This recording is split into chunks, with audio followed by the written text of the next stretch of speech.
Salamlayırıq sizləri Xırdalan şəhəri Ağpark Yaşayış kompleksindən. Əmi, bu gözəl evi bir gözəl təqdimat edək. İnşallah. Deməli, Ağpark izləyicilərimizə təqdim edək. Ağpark Yaşayış kompleksində 31 kvadrat ev neçədir qardaşım? Cəmi 49.500-ə. Yəni belə qiymətə, qardaşım, burada ev tapa bilməsin. Tam təmirli. Rəhbət mebeli yığılır. Super. 2 otağa düzəlib ən əsası. Görsət qardaşım. Baxın. Belə bir geniş otağı. Yəni təmir ideal, ideal. İdeal. Abi burada stipol da var. Burada stipol var. Stipolda kimi yığılıb? Heç bunu biz bilmirdik ya. Bəli. Heç bunu bilmirdik. Demək tam təmir, ideal təmir. Ağparkda super qiymətə. Nəsən bizə göstər qardaşım. Gəl. Buna bax əmi. Gözəlliyə bax. Bəh.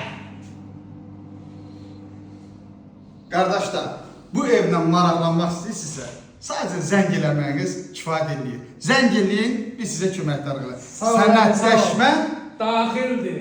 Bəli, sağ olun. Təşəkkür ederim.